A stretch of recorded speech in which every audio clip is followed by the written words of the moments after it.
This is your News Source Evening Bulletin for today, Friday, the 14th day of June in the year 2019. Here's what we're tracking tonight. The government of Guyana intends to respect and accept whatever ruling comes down from the Caribbean Court of Justice next Tuesday. The court has indicated that it will hand down its rulings in the three no-confidence matters before it. Additionally, the court will also hand down its ruling on the appeal case dealing with the appointment of the chairman of the Guyana Elections Commission. At his post-cabinet press briefing today, the Director General of the Ministry of the Presidency, Joe Harmon, said the government will be accepting the decision. This is the final court, and that is the CCJ, and therefore whatever decision the court arrives at is a decision which, as a government, we have committed to accepting, and therefore we have no trepidation or fear about the decision itself. We are prepared for whatever the court will decide. We will accept the findings of the court and we will act on that finding. So as a government, I would say that this is the legal process coming to the conclusion, and therefore we feel bound by whatever decision that the CCJ comes up with, and we will act accordingly. The Caribbean Court of Justice is Guyana's final appellate court. The leader of the opposition and attorney Christopher Ram have asked the CCJ to throw out the Guyana Court of Appeal ruling in the no-confidence matter. The Guyana Court of Appeal had ruled that a no-confidence motion against the government was not properly passed, since an absolute majority was not obtained. The CCJ is expected to examine several issues in its rulings, which could either lead to early elections being called or the government being able to serve out its full term in office. More news coming up in just a moment. Summer is just around the corner, and this year we're giving you a Visacation. It's easy. Get your GBTI Visa card and travel to your dream summer destinations or shop all you want online. With Visacation, you get to win prizes when you use your GBTI Visa card between June 1st and August 31st. Don't have a Visa card? Visit your nearest GBTI branch or go to www.gbtibank.com. GBTI, we see Guyana through your eyes.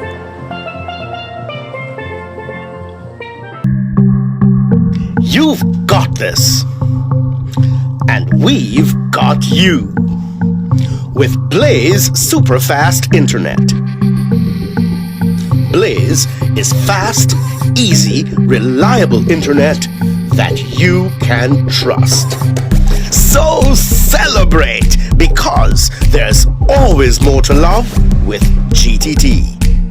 Motor gasoline grades are determined by the octane rating of the fuel. The octane rating of a fuel is the standard measure of the performance of a motor gasoline. Guy Oil's Super 95 gasoline is a high-octane premium gasoline. Fuel up and drive with Super 95 from Guy Oil.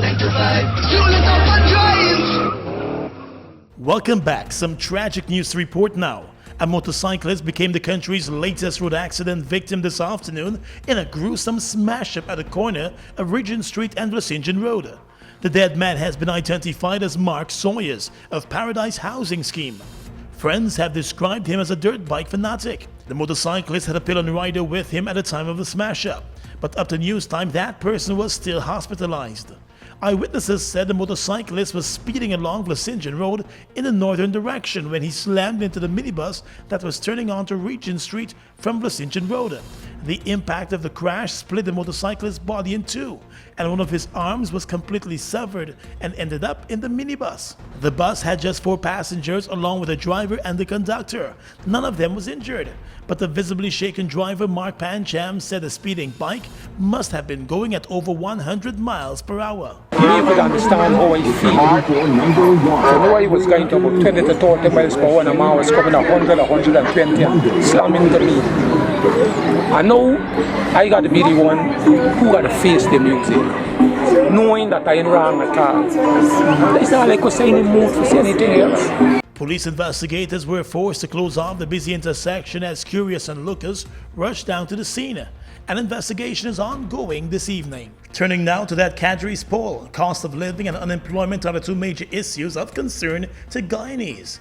In the opinion poll conducted by the Barbados-based Cadre's organization, 26% of respondents said they see the cost of living in the country as the major national issue. 26% of the persons questioned also said unemployment in Guyana is the major national issue.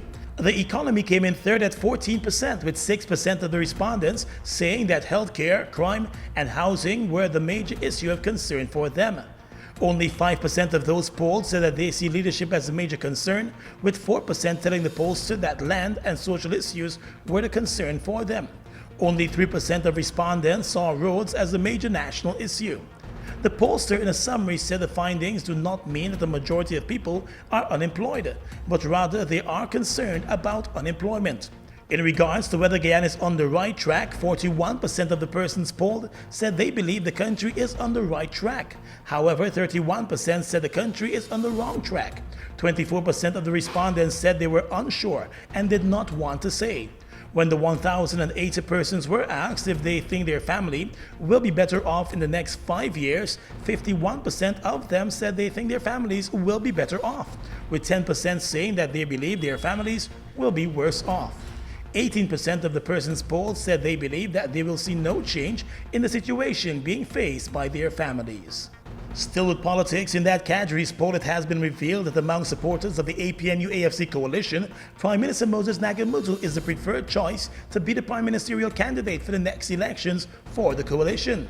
AFC Chairman and Public Minister Kemraj Ramjatan placed fifth among coalition supporters who were questioned about 5 possible AFC candidates for the position.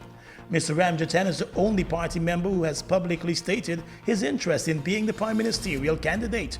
The Cadre's poll has also found that nationally and among uncertain voters, the Prime Minister is the top choice as the running mate for President David Granger. Nationally, Mr. Nagamutu has picked up 20% of all persons polled, while just 9% said they would prefer to see Ramjatan in the position.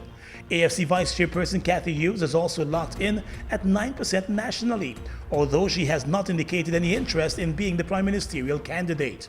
However, the same poll found that supporters of the opposition People's Progressive Party would prefer to see Mr. Ramjatan as the candidate for the APNU-AFC coalition in the prime ministerial spot. 17% of supporters of the PPP said they preferred Mr. Ramjatan to be the APNU-AFC's prime ministerial candidate, while just 9% of the supporters of the PPP said they would want to see Prime Minister Moses Nagamutu in that position.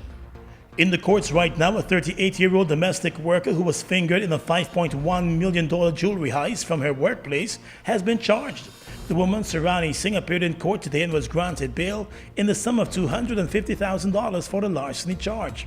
The charge stated that between the 1st of May and the 11th of June this year at Houston on the east bank of the Marara, the accused stole over $5.1 million worth in jewelry from Diomati Singh. An attorney representing the interests of the woman said his client is innocent of all the charges and was subjected to regular searches whenever she left the workplace. In court today, the woman begged to be granted bail, and the magistrate granted bail in a sum of $250,000. She will have to return to court later in the month for the continuation of the matter. She will also have to lodge her passport and make weekly visits at the CID headquarters. And yesterday, a Brazilian national who is accused of opening fire and shooting a police officer to his chest during an operation in the Cayenne area was arrested and remanded to jail for attempted murder. 2 weeks ago, a wanted bulletin was issued for the Brazilian gold miner Francisco Digar. He was arrested earlier this week and taken before the court yesterday to face the attempted murder charge for the wounding of police officer Anthony Weeks. The court was told that on the 26th of May, a party of police officers went to the Barangay Bank Dam in the Cayenne River area to probe a report that a Brazilian miner was trading in illegal guns. The court was told that when officers reached the mining camp, they identified themselves, but rather than cooperating, the accused opened fire on them, forcing some to run for cover. One of the police officers, Anthony Weeks, was shot to his chest and had to be rushed from the area as the suspect escaped. The attorney representing the Brazilian miner told the court that the accused was never at the scene and only learned of the allegations against him through the media, and he turned himself over to law enforcement. The attorney requested bail, but the presiding magistrate refused bail and ordered that the accused be remanded to jail until the 20th of June, when the matter will continue. The injured officer is still recovering. Across the region is coming up next. We are legions of men standing strong, but never too proud to stoop and help someone. We must send a clear signal to all. Do right. Walk in upright ways, knowing that's what being a man is all about. And ever aware that things will only get worse when good men do nothing. Stand strong. Be the one to live right.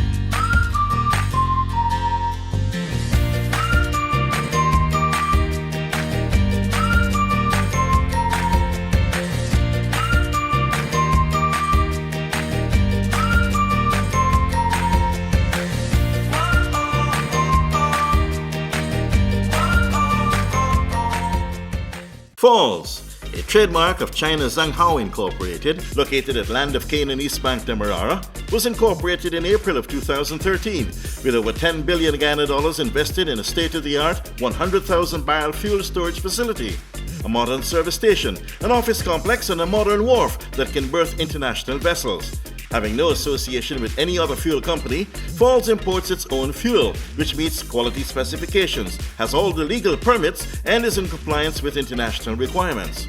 Its bulk facility can load 8 trucks simultaneously at a rate of 1,000 liters per minute, while the service station can service 12 cars at a time using computerized fuel pumps, which can facilitate the use of ATM cards.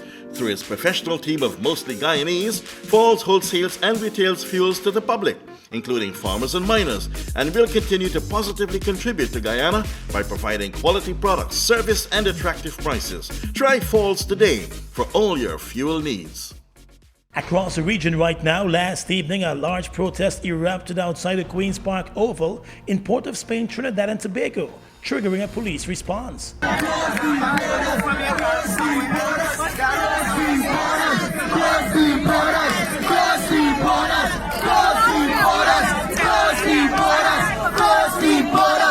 It is a very delicate situation, and I have to ascertain and look at the emotion that is running deep within citizens that you will see here. On the other side, the Venezuelan nationals, we've almost completed the registration process for the day.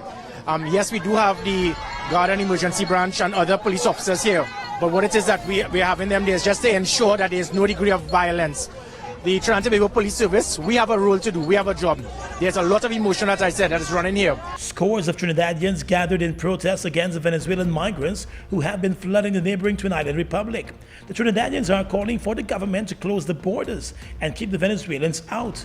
They also called for the Trinidad and Tobago Prime Minister to go.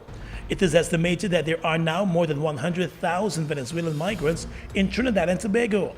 Almost weekly, boatloads of Venezuelans have been arriving in the country as they escape the hardship back in their homeland. The Queen's Park Oval is one of the 3 registration centers which have been overwhelmed by the number of Venezuelans seeking to register so that they could be granted refugee status and be allowed to remain in Trinidad and Tobago and work. Let's tell you now that the American Civil Liberties Union has announced that it will be suing the United States Coast Guard on behalf of 4 Jamaican fishermen who were held for 5 weeks in 2017 on suspicion of smuggling marijuana. The Atlantic reported that according to the lawsuit filed today, the men Robert Dexter Ware, Patrick Wayne Ferguson, Luther Fian Patterson, and David Roderick Williams went missing after setting out to sea from the village of Half Moon Bay in Jamaica. Their fishing quest was supposed to last just 2 days. Then they disappeared, the lawsuit said. 5 weeks later, the men re-emerged in Miami covered in burns and blisters, according to the ACLU. The union alleges that the U.S. Coast Guard officers had snatched them off the boat on suspicion of marijuana smuggling, then held them at sea for more than a month, shuffling them among various vessels en route to the U.S. to face trial. When they finally reached a U.S. courtroom, they were never convicted of a drug crime, since the ACLU says no drugs were ever found on the boat. And finally tonight, international news. A row has broken out in the African country of Tanzania over the government's decision to impose a tax on wigs and hair extensions. Many male and some female MPs applauded and thumbed their desk in approval when the finance minister Philip Mbongo announced the tax in parliament. Supporters of the levy say it will help women keep their natural hair, but there has also been public outrage, with women saying they are being punished for wanting to look good in wigs and hair extensions. Tanzanians tend to uphold traditional values, but society is changing, and many women now wear wigs and extensions, the BBC reports. In his budget speech in Parliament yesterday, Mr. Mbango announced a 25% tax on imported wigs and hair extensions, and a 10% tax on those that were being made locally in Tanzania. And that's your News Source Evening Bulletin for tonight.